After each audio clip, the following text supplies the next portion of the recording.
Hello anime lovers, നമ്മളിന്ന് കാണാൻ പോകുന്നത് the beginning after the end season 1 12ാമത്തെ എപ്പിസോഡാണ്. ഈ സീസണിലെ അവസാനത്തെ എപ്പിസോഡ്. ഇത് അവസാനത്തെ എപ്പിസോഡ് ആണോ എന്ന് ചോദിച്ചാൽ ഒഫീഷ്യലി അവരുടെ ഭാഗത്ത് നിന്ന് ഒന്നും പറഞ്ഞിട്ടില്ല. അതുപോലെ അടുത്ത എപ്പിസോഡ് ഉണ്ടെങ്കിൽ അതിന്റെ റിലീസ് ഡേറ്റ് എപ്പോഴാണെന്ന് പോലും അവർ പറഞ്ഞിട്ടില്ല. അവരുടെ ഭാഗത്ത് നിന്ന് ആകെ വന്നത് സീസൺ 2 2026 സമ്മറിൽ റിലീസ് ചെയ്യുന്നതാണ്. അത്ര മാത്രമേ അവർ പറഞ്ഞിട്ടുള്ളൂ. വേറൊന്നും ഇതുവരെ ഒഫീഷ്യലായിട്ട് വന്നിട്ടില്ല. അതുകൊണ്ട് അടുത്ത എപ്പിസോഡ് ഇനി ഉണ്ടാവുമോ അല്ലെങ്കിൽ ഇതായിരിക്കും അവസാനത്തെ എപ്പിസോഡ് എന്നൊന്നും മുഴുവനായിട്ടും പറയാൻ പറ്റില്ല. അതുകൊണ്ട് ഇനി ഇതിൽ എന്തെങ്കിലും മാറ്റം ഉണ്ടെങ്കിൽ ഞാനത് നിങ്ങളെ അറിയിക്കും. പുതിയ എപ്പിസോഡ് വന്നാൽ ഞാൻ എക്സ്പ്ലെയിനും ചെയ്യും. അപ്പോൾ വീഡിയോ കാണുന്ന ആരെങ്കിലും ലൈക്ക് ചെയ്തിട്ടില്ലെങ്കിൽ പെട്ടെന്ന് തന്നെ ലൈക്ക് ചെയ്യുക. അടുത്ത വീഡിയോ കാണാൻ വേണ്ടി സബ്സ്ക്രൈബ് ചെയ്യുക. എന്നാ anime lovers, once again welcome back to animo exposure. എപ്പിസോഡിന്റെ തുടക്കത്തിൽ ആർത്തറിന് ഒരു അഡ്വഞ്ചർ ആവാൻ വേണ്ടി ആദ്യം അവനൊരു റാങ്ക് അസസ്മെന്റ് ടെസ്റ്റ് ചെയ്യണം. ആ ടെസ്റ്റിൽ അവൻ പാസ് ആയാൽ അവനൊരു അഡ്വഞ്ചർ ആവും. അതുപോലെ അവന്റെ പവർ അനുസരിച്ച് അവനൊരു റാങ്ക് കൊടുക്കും. ഇപ്പൊ ജാസ്മിൻ ആർത്തറിനെ ആ റാങ്ക് അസസ്മെന്റ് ടെസ്റ്റ് ചെയ്യുന്ന സ്ഥലത്തേക്ക് കൊണ്ടുവന്നു. അവൻ ശരിക്കും ആരാണെന്ന് ആരും അറിയാൻ പാടില്ല. അവൻ കാരണം അവന്റെ കുടുംബത്തിന് ഇനി ഒരു പ്രശ്നം ഉണ്ടാവാൻ പാടില്ല എന്ന് പറഞ്ഞ് ആർത്തർ ഒരു മാസ്ക് വെച്ചിട്ടാണ് അവിടേക്ക് വന്നത്. ജാസ്മിൻ ഒരു എ റാങ്ക് അഡ്വഞ്ചർ ആണ്. അതുകൊണ്ട് തന്നെ അവിടെയുള്ള എല്ലാവർക്കും ജാസ്മിനെ അറിയാം. ഇപ്പൊ ജാസ്മിൻ സൈറസ് അഡ്വഞ്ചറസ് ഗിൽഡിലെ ലീഡറിന്റെ അടുത്തേക്ക് ആർത്തറിനെ കൊണ്ടുവന്നു. ഞാൻ Caspian Blade Heart, Cyrus adventurers ഗിൽഡിന്റെ ലീഡർ. നിങ്ങളെ വീണ്ടും കണ്ടതിൽ ഒരുപാട് സന്തോഷം. സാധാരണ പ്രാക്ടിക്കൽ എക്സാമിന് മുമ്പ് ഇവന്റെ മാനാക്കോറിന്റെ ശക്തി എത്രത്തോളം ഉണ്ടെന്ന് അറിയാൻ വേണ്ടി ഒരു റിട്ടേൺ എക്സാം നടത്താറുണ്ട്. പക്ഷേ ഇവൻ നിന്റെ കൂടെ വന്ന ആളായതുകൊണ്ട് ഇവനെ അതിൽ നിന്ന് ഒഴിവാക്കാം എന്ന് പറയുന്ന അയാള് ജാസ്മിനോട് സ്വകാര്യമായിട്ട് കഴിഞ്ഞ ദിവസം ഞാൻ നിങ്ങളുടെ അച്ഛനെ കണ്ടിരുന്നു, ലേഡി ഫ്ലെയിംസ്വർത്ത്. എന്നാ ശരി, നീ ഇവിടെ രജിസ്റ്റർ ചെയ്യുമ്പോൾ നിന്റെ ശരിക്കുള്ള പേര് പറയേണ്ട ആവശ്യമൊന്നുമില്ല. അതുകൊണ്ട് നിന്നെ ഞങ്ങൾ എന്ത് വിളിക്കണം? അത് കേട്ട് ആർത്തർ അവന്റെ മനസ്സിലൊന്ന് ആലോചിച്ചിട്ട് അവനെ നോട്ട് എന്ന് വിളിച്ചാൽ മതി എന്ന് പറഞ്ഞു. എന്നിട്ട് അവൻ അയാൾക്ക് കൈ കൊടുത്തു. അപ്പോൾ അയാളുടെ അകത്ത് നിന്ന് വരുന്ന പവർ മനസ്സിലാക്കുന്ന ആർത്തറിന് അയാൾക്ക് ഒരുപാട് പവർ ഉണ്ടെന്ന് മനസ്സിലായി. അപ്പോ നിന്നെ നോട്ട് എന്ന് വിളിക്കാം അല്ലേ? നോട്ട്, നിന്നെ കണ്ടതിൽ ഒരുപാട് സന്തോഷം. എന്നാൽ നമുക്ക് കാര്യങ്ങളിലേക്ക് കടന്നാലോ? അങ്ങനെ അവരവിടെ നിന്ന് ടെസ്റ്റ് എടുക്കുന്ന സ്ഥലത്തേക്ക് പോവാണ്. ജാസ്മിൻ, ഈ ഗിൽഡ് ലീഡറിനെ നിങ്ങൾക്ക് നേരത്തെ പരിചയമുണ്ടോ? അതെ, എനിക്ക് അയാളെ അറിയാം. കാരണം എന്റെ അച്ഛൻ അവരുടെ ഗിൽഡുമായിട്ട് ബന്ധമുണ്ട് എന്ന് ജാസ്മിൻ. അങ്ങനെ അവർ ടെസ്റ്റ് എടുക്കുന്ന സ്ഥലത്തേക്ക് എത്തി. അവിടെ വന്നിരിക്കുന്ന ആൾക്കാരെ ടെസ്റ്റ് ചെയ്ത് അവരുടെ പവർ അനുസരിച്ച് അവർക്ക് റാങ്ക് കൊടുക്കാൻ അവിടെ മേജ് ആയിട്ടുള്ള ഒരു ലേഡി നിൽക്കുന്നുണ്ട്. അവർ ഓരോരുത്തരെ വിളിച്ച് അവരുടെ കൂടെ ഫൈറ്റ് ചെയ്ത് അവരുടെ പവർ അനുസരിച്ച് അവർക്ക് വേണ്ട റാങ്ക് തെരഞ്ഞെടുക്കും. അങ്ങനെ ആദ്യം ഒരു പെൺകുട്ടിയെ അവർ സി റാങ്കിലേക്ക് തെരഞ്ഞെടുത്തു. ഇത്രയും ചെറിയ പ്രായത്തില് അവളെ സി റാങ്കിലേക്ക് തെരഞ്ഞെടുത്തത് കാണുന്ന ജാസ്മിൻ അവൾക്ക് ഈ പ്രായത്തിൽ തന്നെ ഒരുപാട് പവർ ഉണ്ടെന്ന് പറയുന്നു. ഇനി അടുത്തത് ഇലേജ നൈറ്റ് എന്ന് പറയുന്ന ഒരു പയ്യനെ അവർ അവിടേക്ക് വിളിച്ചു. പക്ഷെ അവന്റെ കൂടെ ഫൈറ്റ് ചെയ്യാതെ തന്നെ അവനെ ബി റാങ്കിലേക്ക് അവർ സെലക്ട് ചെയ്തു. അതുകൊണ്ട് അവിടെ കൂടിയിരിക്കുന്ന എല്ലാവർക്കും അത്ഭുതമായി. കാരണം അവന്റെ കൂടെ ഫൈറ്റ് ചെയ്തത് പോലുമില്ല. എന്നിട്ട് അവന് ബി റാങ്ക് കിട്ടി. ഇതിനുശേഷം അവര് ലൂക്കസ് വൈക്സ് എന്ന് പറയുന്ന ഒരു പയ്യനോട് മുമ്പിലേക്ക് വരാൻ പറഞ്ഞു. അപ്പൊ ഫൈറ്റ് ചെയ്യാനായിട്ട് എണീറ്റ് നിൽക്കുന്ന ആ പയ്യനാവട്ടെ, എന്താ നിങ്ങൾക്ക് ഇത്ര സംശയം? എനിക്കിതിന്റെ ആവശ്യമൊന്നുമില്ല. എന്നെ നിങ്ങൾ എ റാങ്കിലേക്ക് സെലക്ട് ചെയ്തേക്ക്. ലൂക്കസ് വൈക്സ്, 11 വയസ്സ്, കോഞ്ചറർ. നിന്റെ മാനാക്കോർ ലൈറ്റ് ഓറഞ്ച് ആണ്. അതുപോലെ ഫയർ എലമെന്റ് ഉപയോഗിക്കും. എന്താ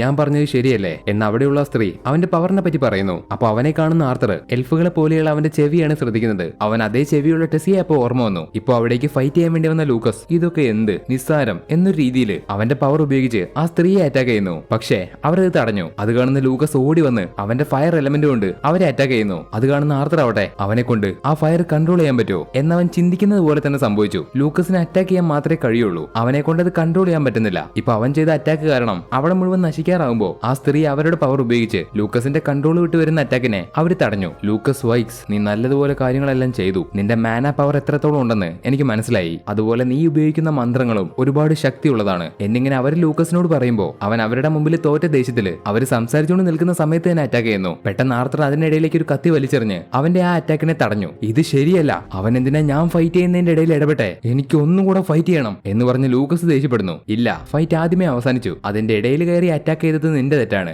എന്ന് അവിടെ നിൽക്കുന്ന ആൾ അവനോട് പറഞ്ഞു. കണ്ടില്ലേ, ഇതാണ് നിന്റെ ഏറ്റവും വലിയ പ്രശ്നം. അതുകൊണ്ട് നിനക്ക് ചേർന്നത് ഡി റാങ്ക് ആണ് എന്ന് പറഞ്ഞ് അവൻ അവിടെ നിന്ന് തൂക്കിയെടുത്ത് പുറത്തേക്ക് കൊണ്ടുപോവാണ്. നോക്കിക്കോ, ഡി റാങ്ക് അല്ലേ, ഇത് ഞാൻ എന്തായാലും എന്റെ അച്ഛനോട് പറഞ്ഞു കൊടുക്കും എന്ന് പറഞ്ഞിട്ടാണ് അവൻ അവിടുന്ന് പോകുന്നത്. ഇനി അടുത്തതായിട്ട് ഫൈറ്റ് ചെയ്യാൻ വരേണ്ടത് നമ്മുടെ ആർത്തറാണ്. അങ്ങനെ അവന്റെ പേര് വിളിക്കുമ്പോൾ അവൻ അവിടേക്ക് പതിയെ നടന്നു വരുന്നു. അപ്പോൾ അവന്റെ അകത്ത് നിന്ന് ഒരു മാതിരി ഓറ പുറത്തേക്ക് വരുന്നു. അത് അവിടെ നിൽക്കുന്ന എല്ലാവർക്കും മനസ്സിലാവുന്നുണ്ട്. നിന്നെ കുറിച്ചുള്ള ഒരു കാര്യവും നീ ഇവിടെ പറഞ്ഞിട്ടില്ല. എന്തോ ഒരു പ്രത്യേക കാരണത്തിന് വേണ്ടി അസസ്മെന്റിന് വന്നതാണല്ലേ എന്നിങ്ങനെ അവിടെ നിൽക്കുന്ന ആൾ പറഞ്ഞുകൊണ്ടിരിക്കുമ്പോൾ ആർത്തറിന്റെ അകത്ത് നിന്ന് വരുന്ന ഓറ മനസ്സിലാക്കിയിട്ട് അയാൾ വരെ പേടിച്ച് പുറകിലേക്ക് മാറി നിന്നു. ആ സമയത്ത് ആർത്തറിന്റെ കൂടെ ഫൈറ്റ് ചെയ്യുന്നത് ആ ലേഡിയല്ല, പകരം അവന്റെ കൂടെ ഫൈറ്റ് ചെയ്യാൻ വരുന്നത് ഗിൽഡ് മാസ്റ്റർ ആയിട്ടുള്ള കാസ്പിയൻ ആണ്. ഹേയ്, പുറകിലേക്ക് മാറി നിൽക്ക്, അവന്റെ കൂടെ ഞാൻ ഫൈറ്റ് ചെയ്തോളാം. പക്ഷേ ഒരു ഡബിൾ എ റാങ്കുള്ള നിങ്ങളെ പോലെയുള്ള മേജ് എങ്ങനെ അവന്റെ കൂടെ ഫൈറ്റ് ചെയ്യും? അതെങ്ങനെ ശരിയാവും? ഹേയ്, കുഴപ്പമില്ല, നീ കുറച്ചു നേരം മാറി നിൽക്ക്, കാരണം അവന്റെ കൂടെയുള്ള ആളെ എനിക്ക് നല്ലതുപോലെ അറിയാം എന്ന് പറഞ്ഞ് കാസ്പിയൻ ഒരു വാളെടുത്ത് ആർത്തറിന്റെ അടുത്തേക്ക് വന്നു. നോട്ട്, നിനക്ക് കുഴപ്പമൊന്നുമില്ലല്ലോ, നീ എന്നെ കണ്ട് പേടിക്കൊന്നും വേണ്ട, നീ എപ്പോഴത്തെയും പോലെ ഫൈറ്റ് ചെയ്താൽ മതി. സാപ്പിന്റെ സ്ട്രോങ്ങസ്റ്റ് ആയിട്ടുള്ള അഡ്വഞ്ചറസ് ഗിൽഡിന്റെ ലീഡർ, അതും കൂടാതെ അയാൾ ഒരു ഡബിൾ എ റാങ്ക് അഡ്വഞ്ചറർ ആണ്.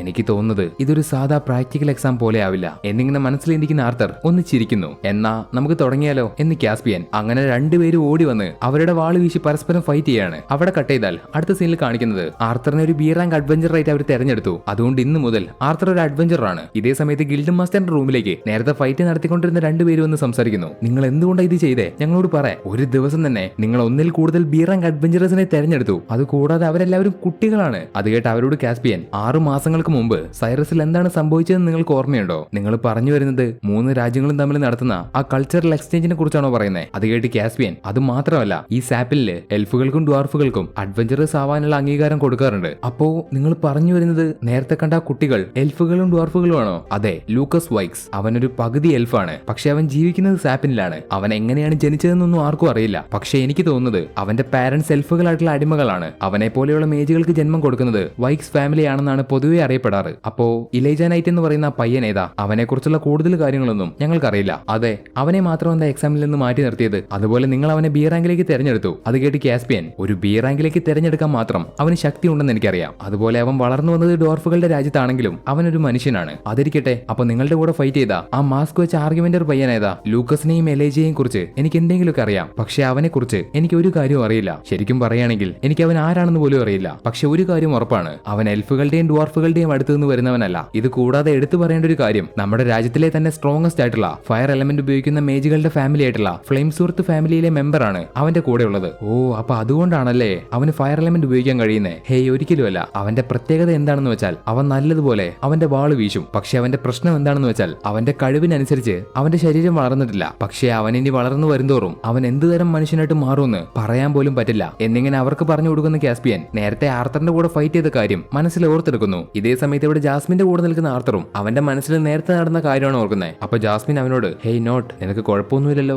ആർത്തറിന് കഴിഞ്ഞ ജന്മത്തിലുള്ള കാര്യങ്ങൾ ഓർമ്മയുണ്ടെങ്കിലും അവൻ ഈ ജന്മത്തിലെ കാര്യങ്ങളുമായിട്ട് ഇപ്പൊ കൂടുതൽ ഇണങ്ങി. കഴിഞ്ഞ ജന്മത്തില് അവൻ ഒരുപാട് കഷ്ടപ്പെട്ട് ട്രെയിനിങ് ചെയ്തിട്ടുണ്ട്. പക്ഷെ അതൊക്കെ ഈ ജന്മത്തിൽ അവൻ മറന്നുപോയി. എന്നിരുന്നാലും അവൻ ഇവിടുത്തെ കാര്യങ്ങളൊക്കെ പഠിച്ച് ഇപ്പൊ കൂടുതൽ ഈ ലോകവുമായിട്ട് ഇണങ്ങി വരുന്നുണ്ട്. ഇപ്പൊ ഈ കാര്യങ്ങളൊക്കെ മനസ്സിലോർത്ത് നടന്നു വരുന്ന ആർത്തർ ഇലൈജ നൈറ്റിനെ കണ്ടു. അങ്ങനെ രണ്ടുപേരും സംസാരിച്ച് നിൽക്കുന്ന സമയത്ത്, അപ്പൊ നിങ്ങൾക്ക് രണ്ടുപേർക്ക് നേരത്തെ തന്നെ പരിചയമുണ്ടല്ലേ എന്ന് പറഞ്ഞ് ലൂക്കസ് അവിടേക്ക് വന്നു. എന്നിട്ട് ആർത്തറിന്റെ കോളറിലേക്ക് കുത്തിപ്പിടിച്ചു. അപ്പൊ അവിടെ നിൽക്കുന്ന ആൾക്കാര് ഇതൊക്കെ ശ്രദ്ധിക്കുന്നത് കാണുമ്പോ ലൂക്കസ് പിടിവിട്ടു. എന്നിട്ട്, നിന്നെ ഞാൻ പിന്നെ കണ്ടോളാം എന്ന് പറഞ്ഞ് അവന്റെ ആൾക്കാരുടെ കൂടെ അവിടെ നിന്ന് പോകുന്നു. എന്നാ നമുക്ക് ഇവിടെ നിന്ന് ഒരു സ്ഥലത്തേക്ക് പോയാലോ എന്ന് പറയുന്ന ജാസ്മിൻ ആർത്തറിനെയും കൂട്ടി അവിടെ നിന്ന് മറ്റൊരു സ്ഥലത്തേക്ക് വരുന്നു. ഈ സ്ഥലത്ത് വെച്ചാണ് ബീസ്റ്റുകളെ വളർത്തുന്നത്. അവറ്റങ്ങളെ തുറന്നു വിടുന്ന ഒരു സ്ഥലമാണിത്. കൂടാതെ ലോ റാങ്കിലുള്ള അഡ്വഞ്ചറേഴ്സ് ഇവിടെ വന്ന് ട്രെയിനിങ് ചെയ്യും. അതുപോലെ അവർക്ക് പോകാൻ ആവശ്യമായിട്ടുള്ള സാധനങ്ങൾ ഇവിടെ നിന്ന് ശേഖരിക്കും. വളരെ ശാന്തമായിട്ടുള്ള ഒരു സ്ഥലം. അങ്ങനെ അവിടേക്ക് ഇപ്പൊ വന്ന ജാസ്മിനും ആർത്തറും ആ സ്ഥലം മുഴുവൻ കണ്ട് ഓടി വരുമ്പോ അവിടെ ഒരു വലിയ പൊട്ടിത്തെറി ഉണ്ടാവുന്നു. അത് കാണുമ്പോൾ അവർക്ക് രണ്ടുപേർക്കും എന്താണ് സംഭവിക്കുന്നതെന്ന് മനസ്സിലായില്ല. പെട്ടെന്ന് ഒരു വലിയ ബീസ്റ്റ് അവിടേക്ക് വന്ന് അവിടെ ഉണ്ടായിരുന്ന ആൾക്കാരെ പിടിച്ച് തിന്നാൻ തുടങ്ങി. അതിനെ കാണുന്ന ജാസ്മിൻ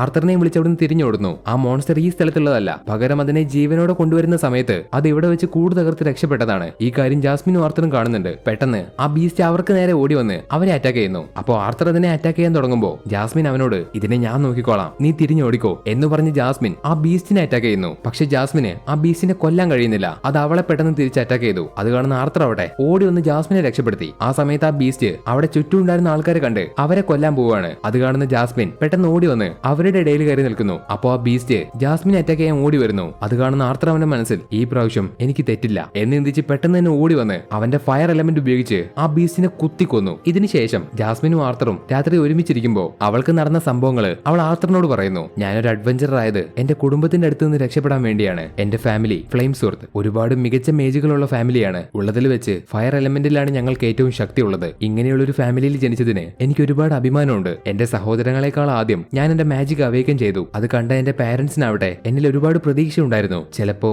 അതുകൊണ്ടായിരിക്കും എനിക്ക് ഫയർ എലമെന്റ് ഉപയോഗിക്കാൻ കഴിയില്ല എന്നറിഞ്ഞപ്പോ അവരെന്നെ ഒന്നിനും കൊള്ളാത്തവളെന്ന് വിളിച്ചത്. അത് കേട്ട് ആർത്തർ ആവട്ടെ, ഹേയ് അങ്ങനെയൊന്നുമില്ല, മാനാകോറിൽ തന്നെ പലതരം ലെവലുകളുണ്ട്, പലർക്കും പല ശക്തിയാണ്. പക്ഷേ മാജിക്കിന്റെ കാര്യത്തിൽ അങ്ങനെ ഒന്നുമില്ല, അതിനൊരു ലെവലും ഇല്ല, അത് വെറും എലമെന്റ് മാത്രമാണ്. നമ്മൾ എങ്ങനെ അത് ഉപയോഗിക്കുന്നു എന്നുള്ളതിലാണ് കാര്യം എന്ന് ആർത്തർ ദേഷ്യപ്പെട്ട് പറയുന്നു. അത് കേട്ട് ജാസ്മിൻ പൊട്ടിച്ചിരിച്ചു. നീ എപ്പോഴും ശാന്തമായിട്ട് ഇരിക്കുന്നതാണല്ലോ, ഇപ്പൊ എന്തു പറ്റി? നിനക്ക് ഇത്ര പെട്ടെന്ന് ദേഷ്യം വരുമെന്ന് എനിക്ക് അറിയില്ലായിരുന്നു. അത് കേട്ട് ആർത്തർ ഒന്നും പറയാതെ ജാസ്മിന്റെ അടുത്ത് വന്നിരുന്നു. ഞാൻ പെട്ടെന്ന് ഒരുപാട് ഇമോഷണൽ ആയി. കാരണം ജാസ്മിന്റെ കഥ കേട്ടപ്പോ എനിക്ക് എന്റെ കഴിഞ്ഞ കാലം ഓർമ്മ വന്നു. ആ ലോകത്ത് ഞാൻ ഒന്നിനും കൊള്ളാത്തവനായിരുന്നു. എന്നായിരുന്നു. എന്നിങ്ങനെ ആർത്തർ അവന്റെ കഴിഞ്ഞ കാലം മനസ്സിലെന്തിച്ചിട്ട് പക്ഷേ അതൊരുപാട് മോശമാണ് എന്ന് ജാസ്മിനോട് പറയുന്നു. നീ ഇന്ന് ഫൈറ്റ് ചെയ്തതുപോലെ ഒരു ദിവസം ഞാനും ചെയ്തിരുന്നു. അതിനുശേഷമാണ് ഞാൻ ട്വിൻ ഹോൺസിലെ ഒരു മെമ്പറായിട്ട് മാറിയത്. ആ സമയത്ത് എനിക്ക് അവരുടെ കൂടെ എങ്ങനെയാണ് ഇടപഴകേണ്ടതെന്ന് അറിയില്ലായിരുന്നു. എനിക്ക് എങ്ങനെ അവരോട് സംസാരിക്കണമെന്ന് അറിയില്ലായിരുന്നു. പക്ഷേ ട്വിൻ ഹോൺസിന്റെ കൂടെ ചേർന്നതിന് ശേഷം അവരെനിക്ക് എല്ലാ കാര്യങ്ങളും പഠിപ്പിച്ചു തന്നു. അവരുടെ കൂടെ ചേർന്നതിന് ശേഷം ഞാൻ പതിയെ പതിയെ മാറി തുടങ്ങി. ഇത് പറഞ്ഞ അവരെന്നെ ഇപ്പോഴും കളിയാക്കാറുണ്ട്. അതിരിക്കട്ടെ, നിന്റെ കാര്യം എന്താ? എനിക്കോ എന്ന് പറയുന്ന ആർത്തർ കുറച്ചു നേരം ചിന്തിക്കുന്നു. അതിനുശേഷം ജാസ്മിൻ കിടന്നുറങ്ങി. ആ സമയത്ത് ആർത്തർ അവന്റെ മനസ്സിൽ എനിക്ക് മാറാൻ പറ്റുമോ എന്നിങ്ങനെ സംശയത്തോടെ ആലോചിക്കുന്ന ആർത്തറിന് അവനെ സ്നേഹിക്കുന്ന ആൾക്കാരെ ഓർമ്മ വന്നു. അപ്പൊ ആർത്തർ, എനിക്കും മാറാൻ കഴിയും, എനിക്കിപ്പോ അതിൽ വിശ്വാസമുണ്ട്, ഞാൻ അങ്ങനെ വിശ്വസിച്ചേ പറ്റൂ, ഇന്നു മുതൽ ഞാൻ മാറി തുടങ്ങും, എന്നാലേ എനിക്ക് അവരെ സംരക്ഷിക്കാൻ കഴിയുള്ളൂ എന്നിങ്ങനെ ആർത്തർ അവന്റെ മനസ്സിലെന്തിക്കുന്ന ഈ സമയത്ത് എലനോറിൽ ഇരുന്നുകൊണ്ട് അവൻ ഈ ചെയ്യുന്ന കാര്യങ്ങളെല്ലാം ടെസിയെ കാണുന്നുണ്ട്. അവൻ എന്തിനും ഒരു പെണ്ണിന്റെ കൂടെ നടക്കുന്നേ? എപ്പോഴും അവൻ പെൺകുട്ടികളുടെ കൂടെ നടക്കും, അവൻ അവരെ മാറ്റിക്കൊണ്ടേയിരിക്കും എന്ന് പറയുന്ന ടെസിയയ്ക്ക് ഇതൊക്കെ കാണുമ്പോൾ കുശുമ്പാവുന്നുണ്ട്. ആ സമയത്ത് അവളുടെ അടുത്തേക്ക് വീര്യോൺ വരുന്നു. വീര്യോണെ കാണുന്ന ടെസിയാവട്ടെ അവൾ ആർത്തറിനെ കണ്ടുകൊണ്ടിരിക്കുന്ന ആ മാജിക് ഗ്ലോബ് തിരിച്ച് വീര്യോണ് കൊടുത്തു. നിനക്ക് ആർത്തറിനെ കാണുമ്പോൾ കുശുമ്പാവുന്നുണ്ടെങ്കിൽ നീ മറ്റെന്തെങ്കിലും പുതിയ കാര്യം ചെയ്യാൻ ശ്രമിക്ക്. എന്താ നിനക്കെന്താ അത് ചെയ്തൂടെ? ഉദാഹരണത്തിന് ഇത് തന്നെ നോക്ക് എന്ന് പറയുന്ന വീര്യോൺ ടെസിക്ക് ഒരു ബുക്ക് കൊടുത്തു. ആ ബുക്ക് കാണുന്ന ടെസിയാവട്ടെ എന്തുകൊണ്ടോ ചിരിക്കുന്നു. അവിടെ സീൻ ബ്ലാക്ക് ഔട്ട് ചെയ്താൽ പിന്നെ കാണിക്കുന്നത് 2 വർഷത്തിന് ശേഷമാണ്. നീ ഇപ്പൊ സംഭവിക്കുന്ന കാര്യങ്ങളെ കുറിച്ച് വല്ലതും അറിയുന്നുണ്ടോ? നീ ആ ശക്തിയുള്ള പയ്യനെ കുറിച്ചല്ലേ പറയുന്നേ? അത് വെറും കള്ളമാണ്. ഹേയ് അല്ലല്ല, അത് സത്യമാണ്. എന്റെ ഒരു കൂട്ടുകാരൻ അവനെ കണ്ടിട്ടുണ്ട്. അവനൊരു ചെറിയ പയ്യനാണ്. അത് ചിലപ്പോ ഫ്ലെയിം സുഹൃത്ത് പെണ്ണിന്റെ കൂടെ നടക്കുന്ന ആ പയ്യനായിരിക്കും അല്ലേ, ദ മാസ്ക്ഡ് സോർട്സ്മാൻ എന്നിങ്ങനെ സാപ്പിലുള്ള ജനങ്ങൾ ആർത്തറിനെ കുറിച്ച് പരസ്പരം പറയുന്നു. അപ്പൊ ഒരു വീടിന്റെ മുകളിലിരിക്കുന്ന ആർത്തറിന്റെ അടുത്തേക്ക് ജാസ്മിൻ വന്ന് അവനെ വിളിക്കുന്നു. അങ്ങനെ ജാസ്മിനെ കാണുന്ന ആർത്തർ താഴേക്ക് ഇറങ്ങി വന്നു. എന്നിട്ട് രണ്ടുപേരും മറ്റെങ്ങോട്ടോ പോവാൻ നിൽക്കുന്നത് കാണിച്ചുകൊണ്ട് ഈ ഒരു എപ്പിസോഡ് ഇവിടെ വെച്ച് അവസാനിക്കുന്നു. സോ ഈ ഒരു എപ്പിസോഡാണോ അതോ ഈ ഒരു സീസൺ ആണോ അവസാനിക്കുന്നതെന്ന് ഈ വരുന്ന ബുധനാഴ്ച നമുക്ക് കാണാം. എന്റെ ഒരു അഭിപ്രായത്തിൽ ഇനി ഒരു എപ്പിസോഡ് ഉണ്ടാവില്ല. സീസൺ 1 കൊടുക്കാൻ പറ്റിയ ഒരു നല്ല എൻഡിംഗ് ആണിത്. കൂടാതെ ഒരു സീസൺ 2 റിലീസ് ചെയ്യുന്ന ഡേറ്റും പറഞ്ഞു. അതുകൊണ്ട് ഇനി ബാക്കി എപ്പിസോഡ് ഉണ്ടാവില്ല എന്ന് നമുക്ക് വിചാരിക്കാം. ഇതിനെക്കുറിച്ച് നിങ്ങൾക്ക് എന്താണ് തോന്നുന്നതെന്ന് നിങ്ങൾ കമന്റ് ചെയ്യുക. അതുപോലെ വീഡിയോ ഇഷ്ടപ്പെട്ടാൽ ലൈക്ക് ചെയ്യുക. സീസൺ 1 അവസാനത്തെ വീഡിയോ അല്ലേ, അതുകൊണ്ട് എല്ലാവരും ലൈക്ക് ചെയ്യുക. അടുത്ത സീസൺ കാണാൻ വേണ്ടി സബ്സ്ക്രൈബ് ചെയ്യുക. എന്നാ അടുത്തൊരു വീഡിയോയുമായി കാണുന്നത് വരെ അനിമേ ലവേഴ്സ്, ഇറ്റ്സ് മീ ആനിമോ.